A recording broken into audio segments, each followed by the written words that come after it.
Just to introduce myself, my name is Vera Cubero, and thank you, Jill, for starting the recording because I always forget that. And I am the Emerging Technologies Consultant for the North Carolina Department of Public Instruction.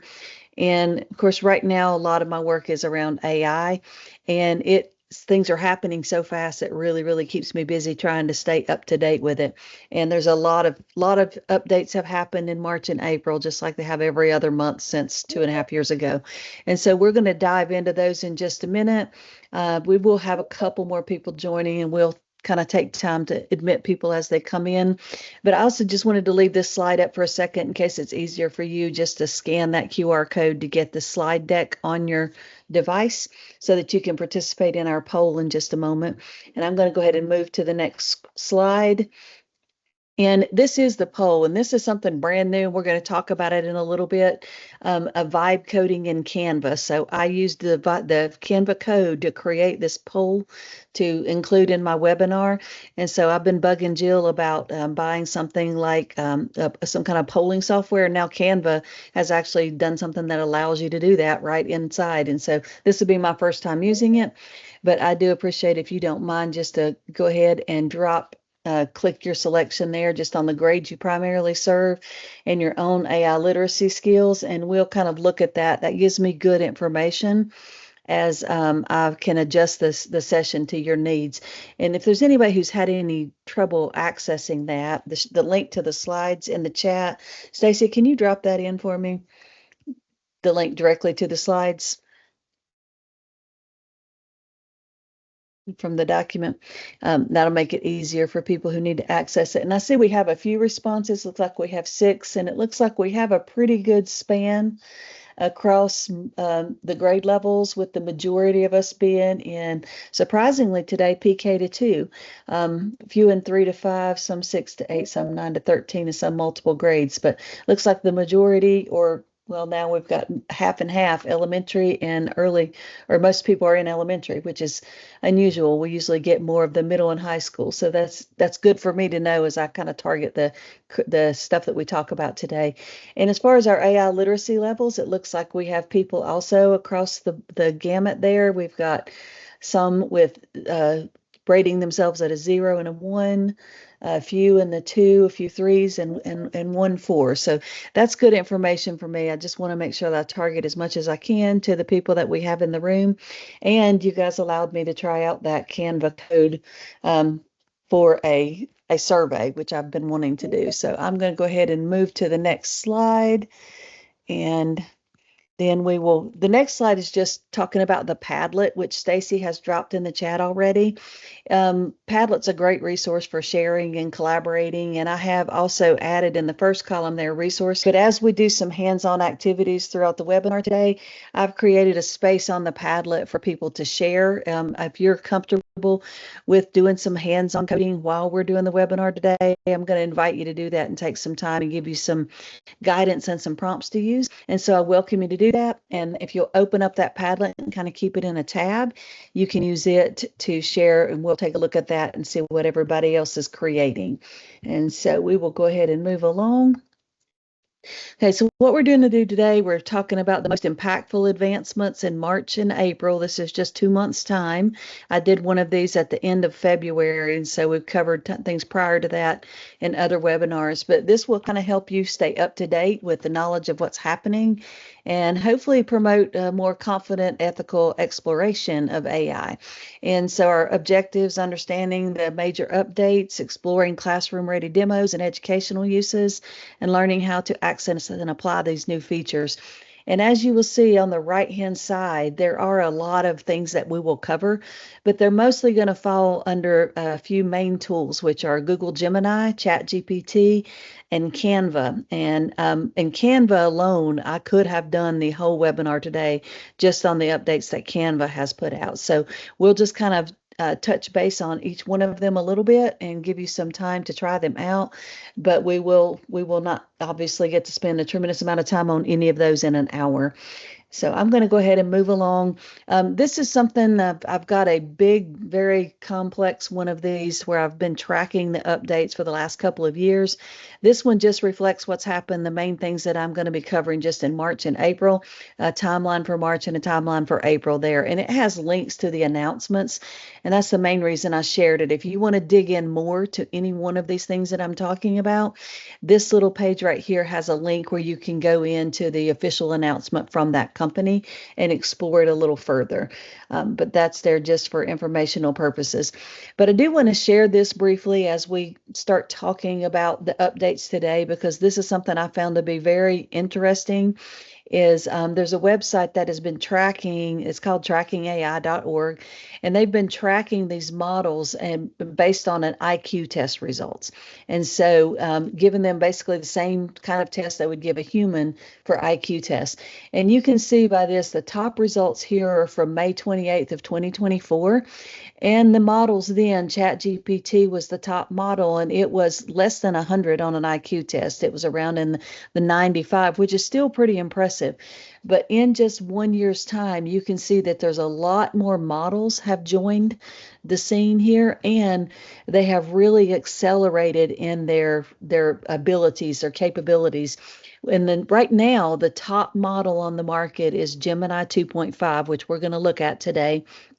And it is coming in almost at 120 on the IQ scale, which is crazy if you think about it. And then we have ChatGPT 3, 03, and then Claude 3.7 coming in right behind it at a little over 110.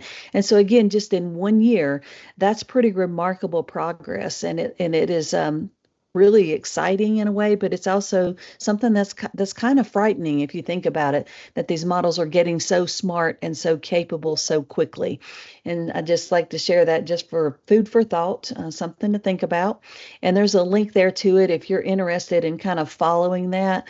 They do update it pretty frequently, and so I would kind of bookmark that link and kind of follow it because it's very interesting. Okay, so we're going to dig in first to Google Gemini. How many in the room, just by show of hands, are Gemini users on your school account? You're allowed to use Gemini. Okay, I see several little hands popping up. Okay, quite a few. Okay. All right, looks like most everybody can't access it. I hate to spend time on a tool that you're not able to access, but hopefully you are. Another trick is you can always open up a new tab and sign into your personal account if for some reason you can't access Google Gemini. But I do want to demonstrate there's several main updates that happen with Gemini. The 2.5 Pro experimental has become available on the free plan. And again, that's the same one in that last chart I showed you, which right now is coming in at the top of the leaderboards for AI. And so it's the most powerful model on the market, and they've made it available for free. Of course, there are limits on your use of that model, but they've also incorporated the audio overviews that most people have come to be familiar with from Notebook LM. Those are now incorporated into Gemini as well, and we'll look at that, how you can generate an audio overview from your search in Gemini. And then also they have made deep research free in Gemini. So their deep research tool with limits is available on their free tier as well. And they've incorporated something called Canvas, which is something ChatGPT has had for a little while, that allows you to kind of collaborate. And then they've also have gems that you can create. And that one's going to be one that needs its own whole separate webinar. But if you've ever created a GPT in ChatGPT, or a bot in School AI or Magic School or any of those where you're creating your own bots, that's what a gem is, and that's Gemini's version of it. They've recently made those free for the education space in Gemini. And so you can create your own bots in there. The negative thing, and the reason I didn't bother to include it today, is you can't share them. So you can't create a bot that you can then use with your students. And so until they make them shareable, you might make one for something to save yourself time, but it's not something you can create and use with your students at this time. But this is something anybody in the room have a college student. This is something that you'll really want to know, or have somebody who's going to be a college student very soon. Google has made Google One Premium free for U.S. college students through spring of 2026. And so you might have heard that ChatGPT is given plus subscriptions to college students, but that's a 2-year limited time or two-month limited time. But for Google One, they are giving it away through the next spring. So that's a pretty big deal because it gives you access to all of this. But you have to sign up by June 30th. So if you have college students or you know college students, I would encourage them to get signed up for that while they can still do it and get it for free because I pay like $20 a month for that myself. And so it's a pretty big deal to get that for free. And so this, as you can see, lots of access is being expanded to the most powerful features in AI for free. And so we're at a time in history where everybody can have access to the most powerful tools. Of course, there are limits, so it's not equal access, but at least we have access.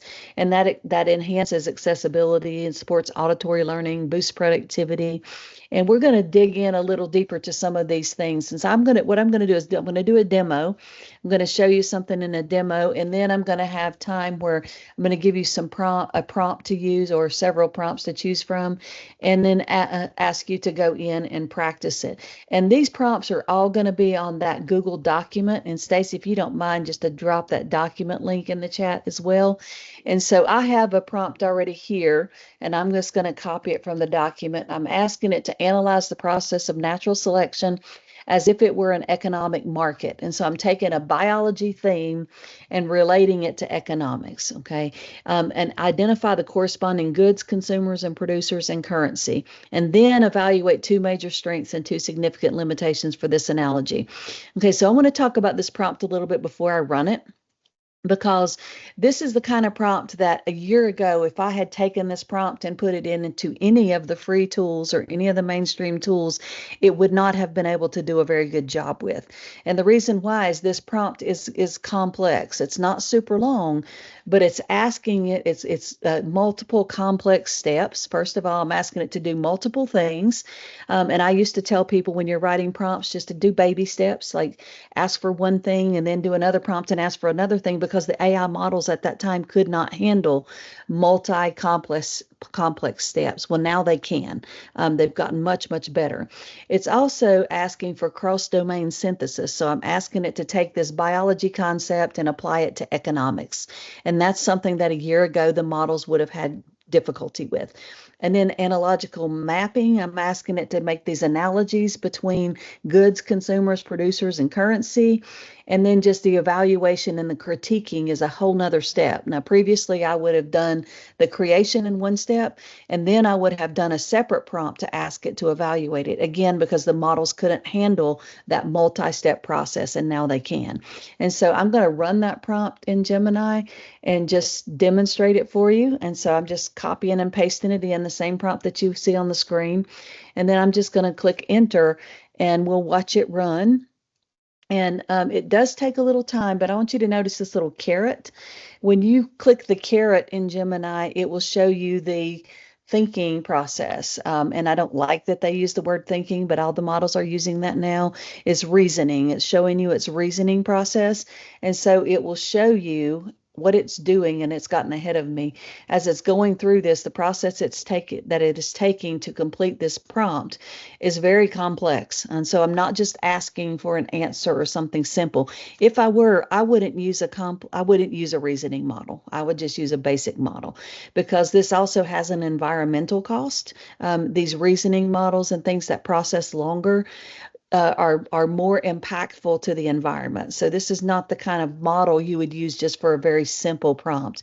But as you can see, it's gone through and it has completed based on everything that I wanted, that I've asked it to do. And each one of these has a caret too. The way Gemini does it is it gives you your sources and a caret as well. And I don't have time to thoroughly evaluate it. I might have Marsha look at it for me and evaluate it from a science, or Stacy science perspective.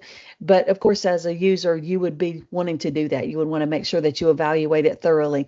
But it's able to handle that complex reasoning now, this kind of prompt is.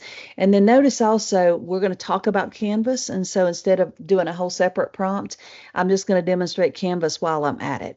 And so there is now this little button here in the prompt window called Canvas. And none of them, they're so terrible at naming, but I'm going to say open in Canvas, and then it will allow me, just like ChatGPT will, it will allow you then to actually go in and edit it live. And I've demonstrated that in ChatGPT in the last webinar.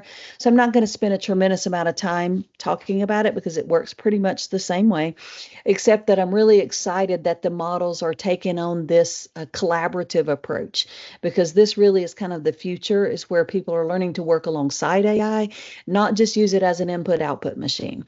And so I can get an output, but I'm not stuck with just the output it gives me.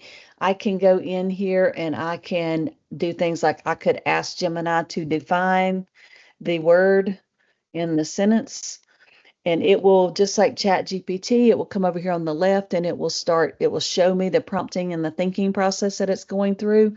And then it will say, in this context, it means the trait that can be passed down, but it didn't understand. I wanted to put it within the sentence there this time. But I could rewrite that, but I could also just go here and I could just put it in there myself. Or the traits that can be, and I can't type when people are watching me. So you can go in and edit anything you want to within your prompt, just like you can in ChatGPT. Notice also it has some formatting options at the top, bullet, italics, bold, face, and so forth. And it has a few little tools here. One that will change the length, and you can kind of drag it up and change it. And these all take a little time, so I'm not going to demonstrate them specifically. And the tone, those were both available in Gemini before. So most of you have seen that. It was under the prompt window before, but it also has this other tool, which is very similar to ChatGPT, which is suggest edits. And so I'm going to click that one and just kind of show you what that does. Okay, sounds like Dale is getting really bad storms as well, and has had to leave. But hopefully my power will stay on. It's pretty rough out there, so we'll see how we can make it through.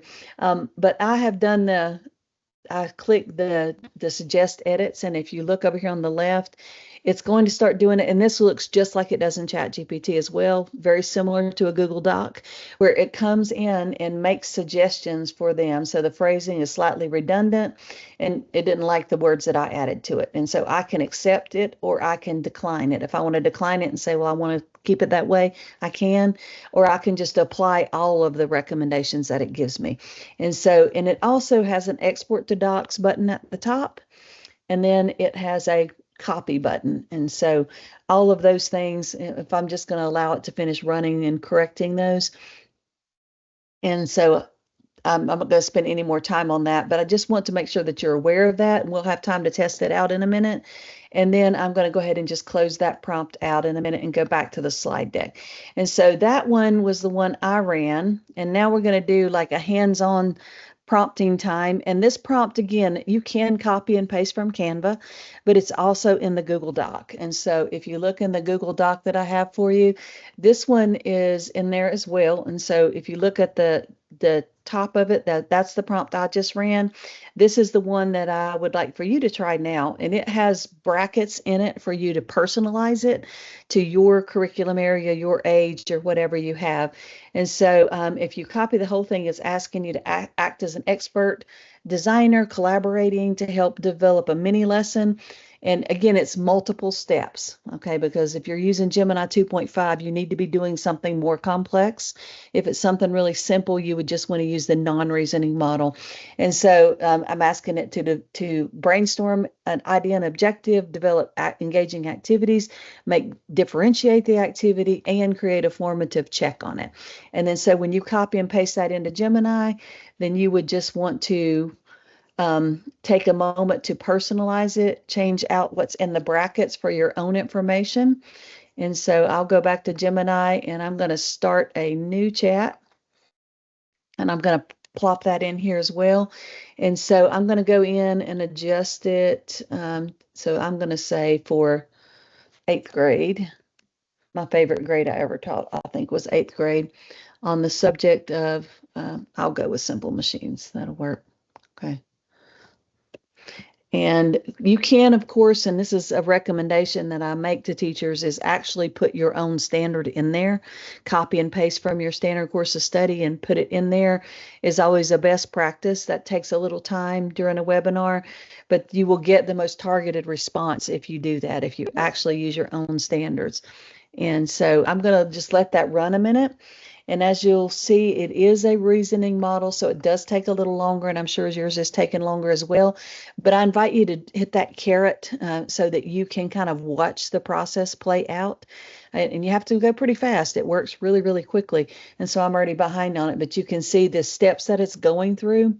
It doesn't give you the level of meta-analysis that ChatGPT does or that I've seen in Claude or Perplexity, because it will tell you like, I'm thinking this, no, I changed my mind and I'm going to do that. I don't see that level of meta in the Gemini, but it does take you through the steps that it's going through. Okay. And then also to practice that Canvas feature, I would like to invite you to, when you get your result, to go ahead and click the Canvas button and ask it to open in Canvas, and then go ahead and engage with it just a little bit, practice changing it up, maybe make it shorter or longer. And I don't know if I even have to say open Canvas. Yep, it looks like I do. Open in Canvas, and I'm going to hit enter.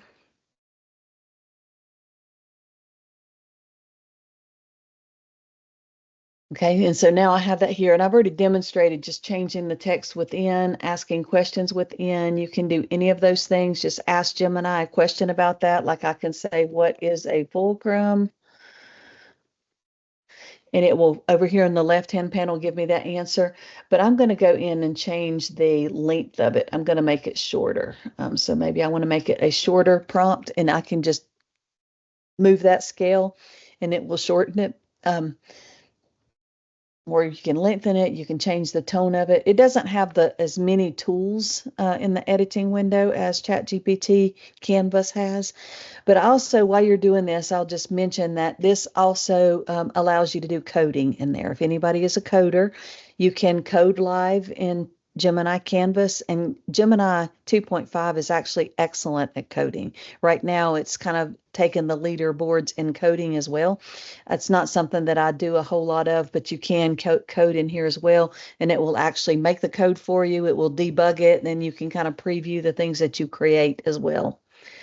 But I want to spend time, we're going to do some vibe coding today, but we're going to do it in Canva instead, because Canva has rolled out something that's really, really easy to use. And Stacy has dropped the link to the Standard Course of Study Hub. So if you want to just grab your standard and prop it in, you can. Okay, does anybody want to come off mute and talk about what you did with Gemini 2.5 or share a link to it in the chat or in the, in the Padlet? I've been told that everybody else can still share prompts in Gemini. However, we are not able to do that anymore. I think it's a restriction they put on us. And so in that case, I could just export it to a Google Doc and then share the Google Doc instead. But other people have told me they do have a share option in Gemini for their prompts. We're just not, recently we don't have that. Okay, I'm going to just look at the Padlet real quick. I'm not seeing anything come in on the Padlet. I'll try to keep a check on it. If something comes in, I'll share it with everybody else. And give just a minute of wait time if anybody wants to share or talk about what you did or what your results were. I want to invite you to do that, and then we will move on if not. Okay, seeing none, I'm going to go ahead and go back to Just the a quick presentation. question. Oh, go ahead. Go ahead, Sure. Rashid. Would there be a big difference between, I think I asked the question, deep research and what we got back initially just from Enter?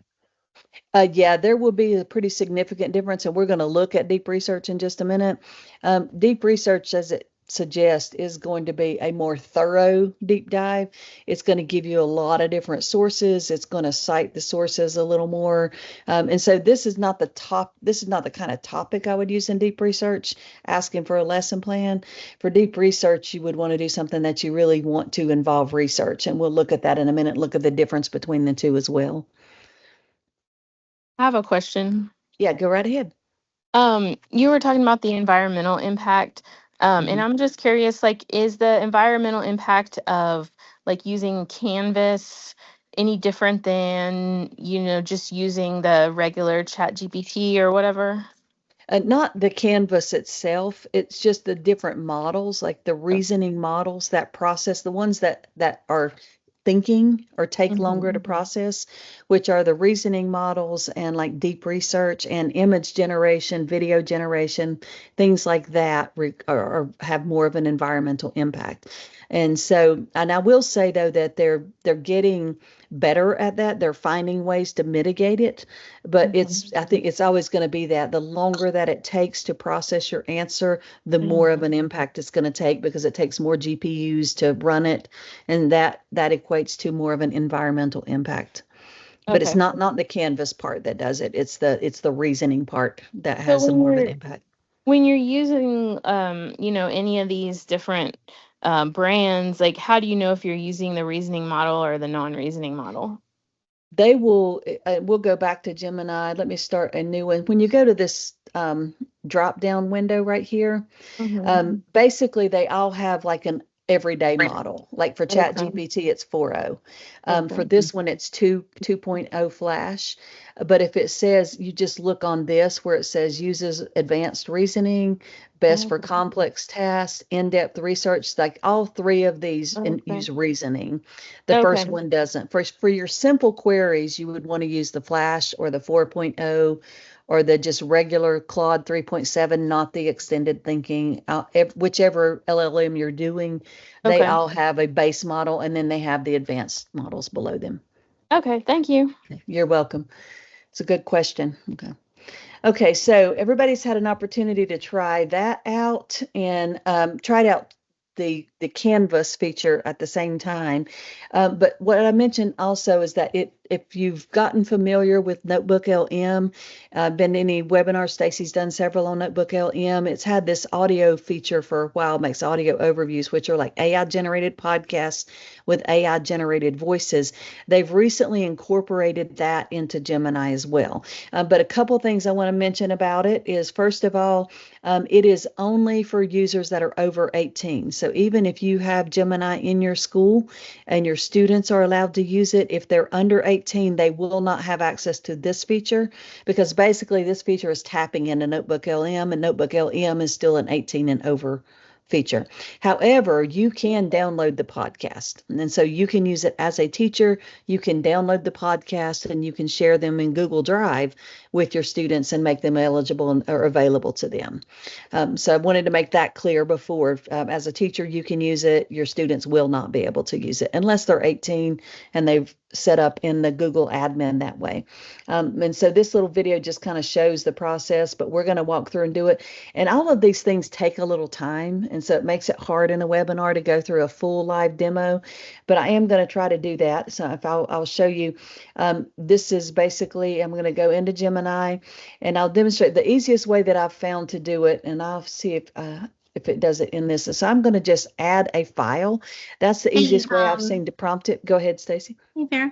There's a comment in the chat, and I'm not quite sure. Heather, do you want to ask a question about Edpuzzle and Voyage Math, or was that just a comment?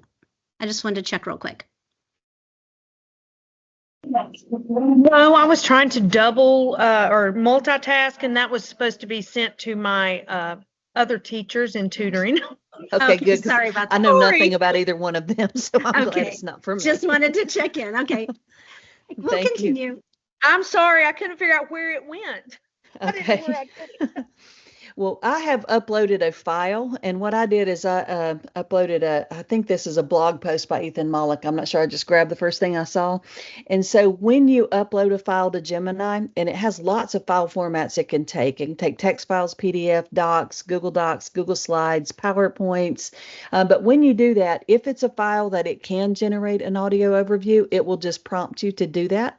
and you don't have to click that button, obviously, but if you click that button, it will start generating an audio overview, very much like in Notebook LM, except for that you don't have that ability to, in Notebook LM, you can put some parameters on what it creates, and they don't have that ability yet in Gemini. I anticipate it will come, but it does take a little bit. So we may have to come back to that, and then sometimes I tend to forget to come back to it. But what I've done instead is on the next slide is I have one I generated earlier today, and so I'm going to just play a segment of it for you, but it just starts generating that for you based on whatever. And then whenever it's finished, it will look like this. You'll have a box that looks like this. And so if you want to, go ahead and go into Gemini, upload a document that you have saved on your device, a file. It can be, again, PowerPoint, a Google Slides presentation, a Google Doc, a DocX, a PDF, a text file, any of those kinds of things, and go ahead and let it be generating because it does take a while. But I have one on the next page, I believe. Well, no, I don't either. I had one earlier on another page that I was going to share with you, but I think it's further in the presentation. So we'll see if it's finished. Sometimes it takes a little longer, or I'll go into one of my previous chats from earlier today and see if I can find the one I did earlier today. I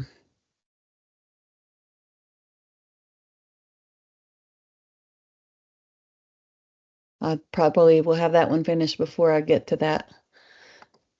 Lots of prompts today. I don't remember which one I did it on. There it is, audio overview. Okay, so here's one that I did earlier, and I'm just going to play a snippet of it. This is on the new Microsoft Workforce Trends for 2025. Welcome to the deep dive. We know you want the core insights. You guys hear without it? getting totally overwhelmed. So today we're digging into the 2025 Work Trend Index annual report from Microsoft. Yeah, and specifically their idea of the frontier firm, what that means. Exactly. And how they figured this out is pretty. And I'm going to just leave you with that little teaser. Hopefully you're going to run out and read that report now because we don't have time to listen to the whole thing. But if you've seen that before, you'll recognize those same voices from Notebook LM. And so this works very much like you're familiar with Notebook LM.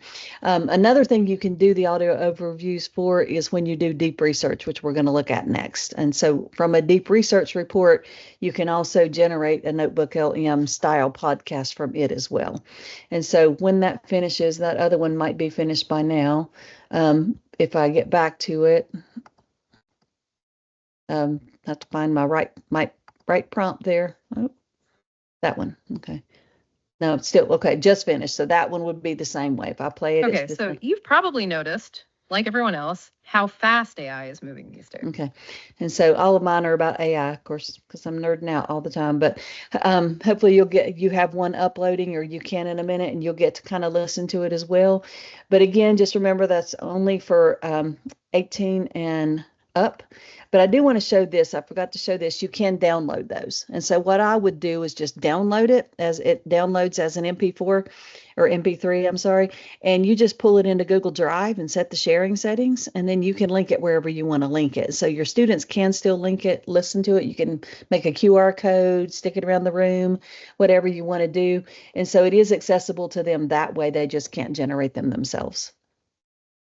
Okay, and so the next thing I'm going to look at is deep research, and we'll do this one, and this one takes an exceptionally long time, and so I have one kind of ready to go to show you, but it is kind of semi-agentic. In other words, it's got an agent doing this work for you while you go off and do your laundry or whatever you need to do.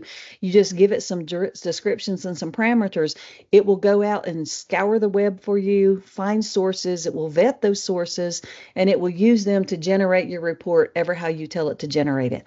If you are a free user, you're limited to 5 of these a month, and it's also available for you now in ChatGPT. It's on another slide, but 5 a month on there as well, because these are very, they use a lot of compute, a lot of GPUs to do this. And so it also is this is probably one of the most impactful things you can do on the environment. And so obviously this is not something you need to do if you want to know what's going on in Brevard this weekend.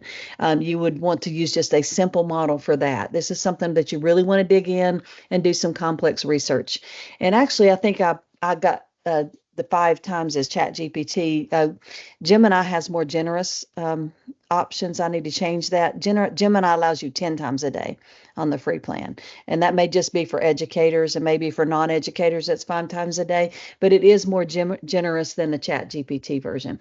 And so we'll run one in a second, but you can kind of see it running there as well. But I'm just going to go ahead, and this prompt also is on that document, but I'm going to do this prompt and just kind of start it and show you how it works. And I'm going to go to the document and get the deep research prompt right here, and you can copy it if you want to run it as well. And I would definitely personalize it to your own experience, because again, this is not something we want to waste, but it is good for you to see it running and see the process. And so what I've done is I've asked it to generate deep research on project-based learning, and to do that in regards to an 8th grade social studies class in North Carolina. And I'm just going to, and I ask it to provide a summarized report and give me MLA format with footnotes. Okay, so I could give it a whole lot more parameters, but for the essence of time, I wanted to do it kind of quick. And then it will give you a plan. So it's saying, this is what our plan is. We're going to conduct research. We're going to research best practice, explore. So it gives you a pretty detailed plan. And then it tells you it's going to analyze the results, create a report, and it will be ready in a few minutes. And so you could edit that plan. If you wanted to go in and say, change something, you could. But I'm going to go ahead and start it. And again, it does take a while, so I have a sample one ready to go that I'm going to show you. But as you see, it kind of opens up in this canvas looking window, and it is showing you the thinking process as it's going. And then it will show you the resources at the end. And there's all the resources that it's searching. And what I found is Gemini does access a lot of sources when it does research for you. And so it's going through the whole process. But I'm going to show you the one that I finished earlier today, because that takes probably 5 minutes or so. And so this is the one that I did. If you want to see it in Google Drive, there is a link there on the screen that you can open it. And then from that, I created an audio overview. At the end of a deep research project, you can see where my mouse is right now. There's a little, like a microphone button there. And so if you're doing deep research, that's how you generate an audio overview from a deep research project. And just click it up in the corner, and it does it the same way. And so you can look at both of those if you choose to do that. And it also has this export to docs at the top. And so what I did is exported it to a Google Doc, and this is what it gave me. And as you can see over here on the left, it does a great job with heading structure and formalizing it and accurately citing my sources. It's given me these footnotes as I asked for. And then at the end, it will give you a properly formatted. It's a very long document, sorry. And so this would be well worth reading when I take time to do it, but it gives you a properly formatted works cited also. I asked for MLA format, and so that's what it gave me. And so really handy for teachers if you're looking into a new methodology you want to learn about or something like that. It's a great reference, a great resource. But also it's important to realize that that this is something that your students could potentially have access to. And so this is something, again, that if you're having students just write research papers, this is something that is very easy to do now. Perplexity has a deep research tool, Gemini has one, ChatGPT has one, and now all 3 of those can be used for free. Claude has one as well. And so this is something that's becoming readily accessible to everybody, and it really kind of increases our woes as a teacher if you're very concerned about academic integrity and students using these tools to do their writing for them. And so that's something we're going to have to be navigating. And somebody has a comment, I've been getting the following message, even though we have Works Best for Ed, has anyone else seen it? You've reached your limit on 2.5 Pro. Yeah, unfortunately, the limits are pretty small. Whenever you are on the, your school maybe is on the fundamentals plan. And so if you're on the fundamentals plan, you get to try it a little bit, but you don't get to use it much. So that's another reason to be real selective about which model you choose. And right now, Gemini's defaulting everybody to 2.5 because they're wanting to show it off. And so you would just need to make sure you go to that selector I showed you and choose the 2.0 model, not the 2.5. But it is pretty limiting if you're on the free plan. Okay, we've already looked at Canvas, so I'm going to skip that. That's just the part where you go in and edit it. And there's a sample there, also another prompt that I'm going to skip for because of time. That just kind of gives you something to play around with Canvas, but we already did another one. And so there's a video there of that as well. So we're going to skip that one. Those prompts are on the document if you want to try them out later. But this time, Jim and I kind of stole the show. ChatGPT does have some updates. The biggest one is the image generation, which we're going to look at. But they also have just the 4.0 model is very much improved, and it has some embedded reasoning in it, and that's their base model. But the native image generation is huge. It made a huge impact and will really help teachers. And then you have access now to their O3 mini reasoning model in ChatGPT. And then this universal memory, which it will remember all of your interactions, and you have some control of that, but that can possibly be better for you, but it's something that you might want to turn off sometimes also, depending on if you're trying. Like I prompt a lot of different ways, and I don't want it to think I'm always a trainer. Sometimes I want to take on different roles. And so sometimes the memory is helpful, sometimes it's not. But this is just kind of an explainer page to because all these models get very confusing. But the O4 is like their basic model. It has image vision, and now has reasoning as well. It's their flagship model.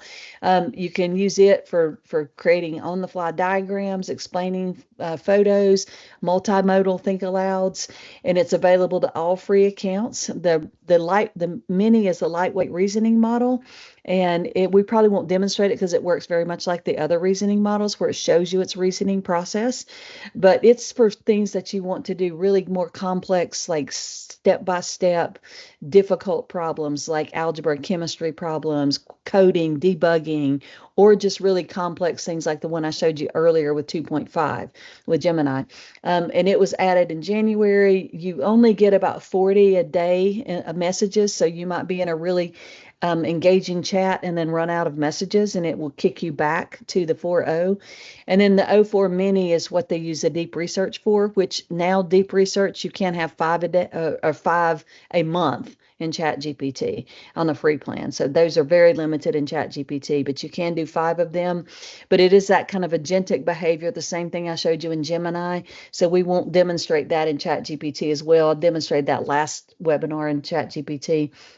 But just to kind of help you understand those different models because they can be a little complex. And so here are some example prompts that you might use in the 3 different models to kind of understand them. And so for this one, just a simple thing, creating a poster, I would use GPT 4.0 because it does have some reasoning on it. It has really good image and text generation now. But if I wanted a more complex math problem, I would use O3. If I wanted to really research something in depth, I would use deep research. And so that is just continuing to try to explain those different models. But to get to the fun stuff, the ChatGPT image generator used to use DALL-E 3, which was okay. I got some pretty good results of it, but it was never super impressive, was never the top of the line.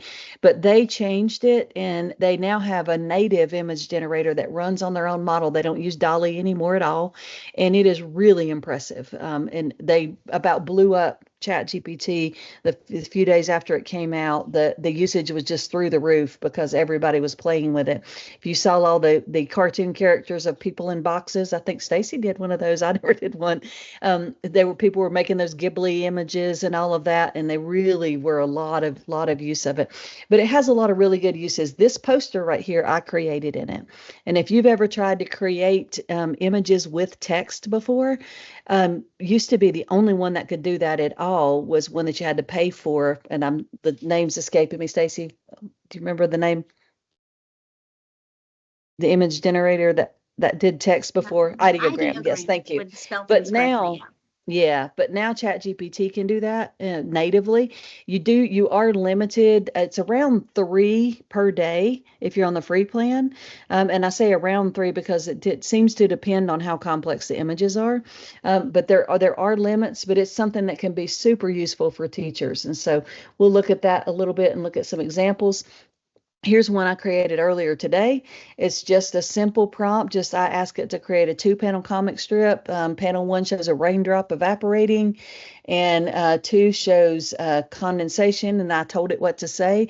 And in this one, it did get all of the spelling correctly. It hasn't every time. I've had some spelling issues still with it, but it does way better than it used to be. It used to look like it was some kind of mixture of Greek and I don't know what, whenever it would type text for you. It was horrible. So you just couldn't do anything with text. But it also allows you to do all of this in one chat. So you're not having to leave this tool and go to another tool. And you can easily create visuals for your slide decks or your anchor charts or whatever you're doing. And so I will go ahead and demo that one for you. But I have some sample images on the next page, and they're more on the document. If you go to the document, this document, wrong document. If you get in here, the ChatGPT image generator, there are actually several more here that I couldn't fit on the screen there. If you want to choose an image and try it, that's kind of as close to yours, or you can just modify one of these for yours. So I'm going to do this one. I haven't done it before. A graphic style novel book cover for Shakespeare's Romeo and Juliet. And so you would want to start a new chat. And this one you can do in the 4.0 model. And so on ChatGPT, the model selector works just like it does on Gemini. And the top one is the base model. And so 4.5 is going away. It won't be here much longer. The 03 or 03 mini, depending on which version you're on. And so it gets more complex as you go through. And so I'm just going to do 4.0. I'm going to paste that prompt in and then just hit enter. And hopefully I will get an image here in a second. Sometimes it will type text instead, but this time it's working. Sometimes you have to say, no, create an image. And so this time it's actually working for me. Sometimes it'll just describe an image and you have to go back and reprompt it to generate the image or create the image. And so I've asked for a graphic novel style book cover for Romeo and Juliet set in a futuristic city, include the title and neon lettering, and we'll see what we come up with. Hopefully you're trying one of your own as well. And I would love to see some of those things pop up in the Padlet. I see somebody has put a Gemini prompt in there. And so if you have any other prompts that you've ran today that you want to share, I know the deep research and the reasoning ones take a while, so you may not have gotten them in time, but I would still love to see them if you want to share them in there. We're almost out of time already. We may have to have a 2.0 for Canva. Okay, we're going to move along to Canva next. We have to do some vibe coding today. Okay, and I see the neon lettering is working out well. That's spelled correctly. Hopefully soon I will see the rest of this image. And I think our storm may have moved on Dale's way. It seems to have slacked off here. So hopefully I'm not going to lose. Coming your way, Stacy? It's starting to get overcast, so it's trying to make its way over the mountains and headed towards Catawba Valley. So I'm making a modern book cover for a dystopian novel based on my fig garden because I think winter killed my figs, which is super distressing. So, well, I'm really happy with the way this turned out. If I wasn't, you can prompt for corrections. So I could go in and say, make them more colorful or, make the background just black and white, whatever, you can prompt it. But I'm not going to spend time doing that, but I am going to just download it. And when you have downloaded it, then you can upload it and put it wherever you want to. And of course, I always would put a disclosure statement created by Vera Cabero using ChatGPT 4.0 image generator, but did a good job with that. And again, if you've got some you want to share, I would love to see them on the Padlet. We'll share that out in a minute, let everybody else see them. But yours may be taking a while to generate, and we can just kind of leave it generating while we move on to the next thing. But I do want to show that some of those things are, if you look at some of these prompts ask for things like infographics and diagrams and maps and things like that are a lot more complex and include a lot more text. And it does a really good job. Again, it's not 100% correct on the spelling. Sometimes I've had to ask it to correct spelling. tell it that it misspelled something and ask for a correction, and usually it will, but still very, very useful for a teacher that you can just go in there and use your words to have things created for you that you can use in your class. And on the document, there's several other examples that give you some more idea of how this can be used in a class setting. But I want to get to the Canva code because that's probably the most exciting thing, and we're already almost out of time. So I'm going to move along to that. But if you didn't see the Canva visuals, the Canva 2.0 Canva Create event a few weeks ago, it has lots of things, like you can add all kinds of designs, any kind of file in one design. They have a very good visual, they're coming for Google Sheets. They've got a Canva Sheets now that will do your formulas for you and will make charts and graphs for you, and is really wonderful. I have slides on it, but I'm not going to get to it. And then they have this Canva AI, which includes Canva code and Canva design. And that's what I'm going to show you in the limited time we have left. They have a photo editor, and they have several other things that I didn't include. Again, I could do a whole webinar just on the Canva updates or just on a couple of them. But this is the file. You can just go to the end of a file and click that down caret arrow. Now you can add a sheet, a whiteboard, a website, all of those things all in one file instead of having to have different files and import them and all of that.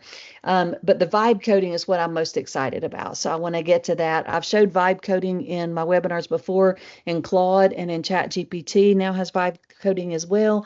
But now in Canva, I've found that it actually is better than Claude or ChatGPT, and it's also much easier to share. The problem we had with like Canva or with ChatGPT or Claude is it's very hard to share them with students where they can actually access them because of limits and things like that. But in Canva, you can just add it to one of your designs and use it. Like you saw at the beginning of the class today, I had that survey. I created that as in vibe coding, and then I just added it to my thing, and you were able to interact with it live. So you can do your own polls and things like that now in Canva as well. And so I'm going to go to the next one, and it is free for education users. But this is one that I've created, and this is the prompt that I have here. Create an interactive triangle explorer on a coordinate plane, show 3 draggable triangles, and I'll show you that live in a minute. But I'm going to go to the next slide so you can kind of start if you want to. I've got 5 or 6 sample prompts here that you can try if you want to try them. And again, they're in the Google Doc as well. But if you would scroll down to Canva code on there, and you can see that there's the prompts there. So I'm going to go ahead and just, since I'm on a Romeo and Juliet theme, I'll go ahead and click one of those. So I'm going to create a 5 question multiple choice theme in Canva. And so I'm going to go to, first of all, to get to it, you just go to your landing page, your home page, and you click Canva AI, drop your prompt in right there, edit it if you want to edit yours a little bit, but you have these options below here. Now I'll tell you, the design for me is an AI designer. I've not been super impressed with that. I was going to show it, but I've just not been super impressed. Hopefully it will get better. Create an image is cool, like the creating AI images, that's where it is now. Drafting a doc, but I'm going to click code for me. And notice here you've got a few little starters if you want them, but I'm just going to go ahead and enter that. And again, very much like ChatGPT, Canvas feature, or Claude's artifact feature, now Gemini's Canvas feature, when you code in any of those, it kind of works the same way. On the right hand side, it will do your coding live. On the left hand side, you have your chat, which you can interact with it. And it should be, mine seems to have stalled out. It should have finished and shown me my result. Oh, there it goes. It's still going. Okay, so it's still coding for me. And so as you can see, it's doing all of that coding for you. It looks like it's putting in an HTML, all the HTML tags and everything in it as well. And when it finishes, it will give you the opportunity to use it in a design. And that's basically saving it. If you do that, it saves it in your Canva library, and you can go to your projects and you will see it in there. And then you can add it to any of your other Canva projects. And so I'll wait for it to finish, and then I'll show you. I have a website with examples of all of those, that all of the prompts that are on there. I ran all of them earlier today and made examples and put them all in a website. And so it just takes a little time. All of these things, unfortunately, take a little time. So we have a little downtime on a webinar, but hopefully you have one running as well. and it will finish before too long. This is a great way to be really transparent with kids about, I think in technology, a lot of times as an ITF, we hear the phrase, it's not magic, but people think it is. And this is a really good way to show how the magic that goes on behind the scenes when you're creating something right before their eyes. Yeah. And I would just also, as a caveat, this is all really new, and I am not sure about access for students. And so if any of you find that out and want to share that with me, I'm going to try to investigate it a little more. But there's sometimes if you have a Canva, like a district-wide implementation, there's some Canva controls, some admin controls that people can turn on and off depending on the age group. And I'm not, like, for a while they weren't allowed to make images, and I've heard they are now. I've got to check with Eric from Canva and make sure that's true, but somebody told me that the other day. And so I would always test things like this with students before you plan on actually having them make their own. But hopefully it will be. So now I have it ready to go. I can go in and take the quiz if I want to, and it will tell me live when I get them wrong. I'm not going to take the whole thing, but if I go to use InDesign, I'm going to show you that. But also I could have kept engaging on the left if I wanted to change anything about it. So maybe I want to change the look of it. Maybe it's not acting correctly or something like that. But if I want to use it in a design, then it opens up and puts it into a different design. And then when I go to my projects, it will show up in my projects. And so just like you can import things from one project to another, then you can add it there. So like I have this Canva Code Projects thing where I could pull it into there, or I could pull one of these into it. And so you can use them that way, just like I did at the beginning of the webinar today. But I'd love to see some of your Canva projects as well. I'm seeing some good images come in, which I'll show in a second. But I want to give you a couple of minutes to play around with that Canva code. And I'm going to show you on the next slide also the website that I created that these are just different ways to share it though. Okay, so I also wanted to share this.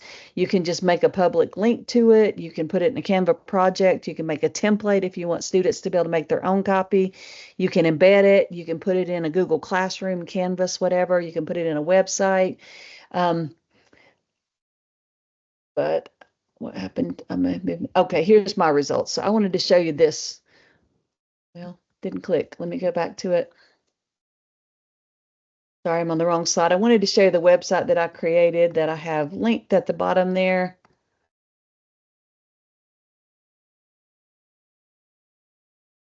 Start running out of time, I get all click happy. Okay, so hopefully this will open for me.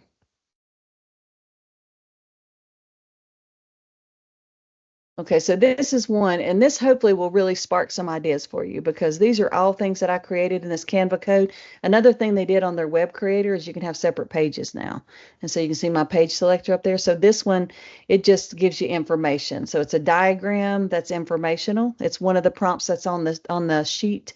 This is another one of the prompts, this triangle explorer. I can just kind of play around with it and interactively move these, and I can see what it does to the perimeter and the area and the side lengths. On page 3 here, we have the U.S. Capitals quiz, and so I can go in and do this and take the quiz and get feedback right away. Like if I missed it, it will tell you miss it. Pretty simple, but this one, just a poll question. Like you just tell, and then it will show you the results. This one is that quiz that I just made, and so I've put that on there, and so I've got the quiz there, or maybe I made that one earlier, I'm not sure. And this one is a compound interest calculator, is one of the prompts there. So if I go in here and change it to like a 10% interest rate and I want to see how that changes things, then it interactively does that. So just imagine all the things you could create for your students using this kind of technology. It's really, really helpful. And this one is better than the other two that I've seen. It's better than ChatGPT, Canvas, better than Claude, and much easier to share because you can share these with your students very easily just through any kind of a Canva project file. And so I really encourage you to play around with that. I did do one thing with the Canva image designer. I asked it to create a colonial town in North Carolina during the 1700s, and told it what to include. Got a pretty good image from that, but I tried a few others that I wasn't really impressed with. But that is an option too, and it's in the same thing. If you go to Canva AI and then choose the image instead of code, or design instead of code, then it will kind of design things for you. And then we are not going to have time for Canva sheets and charts because it is time for you to do the feedback. But it works very much like a Google Sheet or anything else, but it's just easier. And there's some information on here. There's a sample data set that you can use to kind of explore it and play around with it that I'd hoped we would have time for. But it has magic charts in it. And so when you put your data in, you just highlight them and you go up there where it's clicking right there on actions and click magic charts will create the charts for you. Click magic insights. You can just ask questions about your data, like what thing sold the most this month, or what is, anything like that you can ask about it. And so really, really good stuff. The formulas in particular make it very, very easy because it will do the formulas for you. And so that's on that same drop down that shows you that actions button right there. There's one that's called magic formulas, and there's one that's called magic insights, one that's called magic charts, and all of those will just kind of do these things for you. But we are out of time. Here's the activity I wanted to have you do.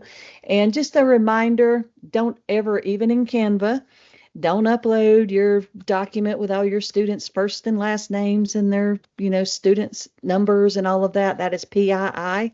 And so somebody said, I'm not seeing Canva AI on my landing page. Can you show it again? So I am going to do that real quick. Stacy has dropped the feedback form in the chat. We do appreciate your feedback, and that also sends you an email with your CEU certificate if you're collecting those. But to get to Canva AI from the home page, it's this right under what will you design today. They may move it at some point, but it's right there.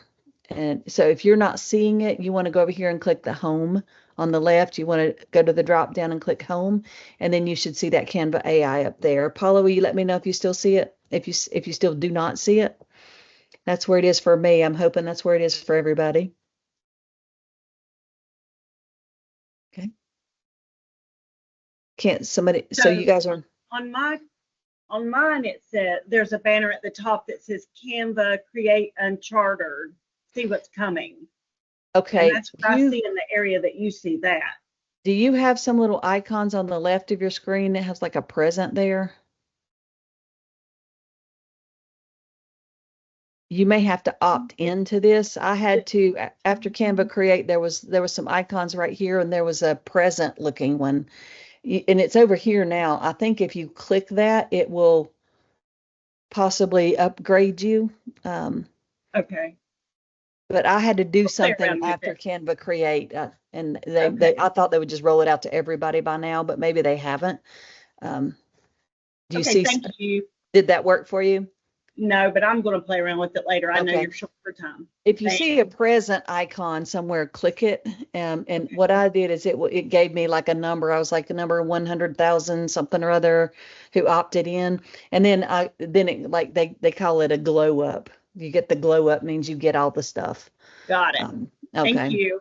You're welcome. Okay, well, it is past time already. I'm sorry I run 2 minutes over.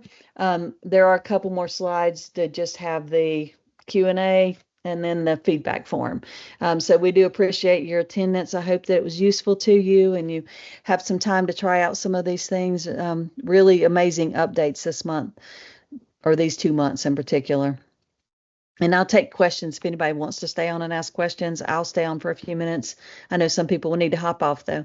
So I appreciate you joining me. And if you want to add anything to the Canva, or to the Padlet rather, I'm going to show that for the remainder of the time so we can see what people have created. And I guess this is Stacy's about her fig struggles. And somebody has put a nice animal cell diagram here that they created in ChatGPT. And whoever did that, is it accurate? Have you looked at it and made sure that it's accurate? See, I don't know who did it. fairly accurate. Natalie, is that yours? Okay. Mhm. And so that is something, of course, like I did one earlier on the life cycle of a butterfly, and it was not accurate. It had the butterfly labeled as the chrysalis, and so you do have to, just like always, evaluate.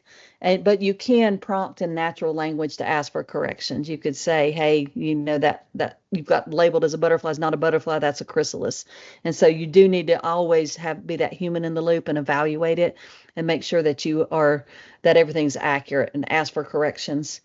Yeah, it does seem to be from my limited science experience. I know some of you are much more knowledgeable about science than I am, but looks accurate. It would fool me on first glance.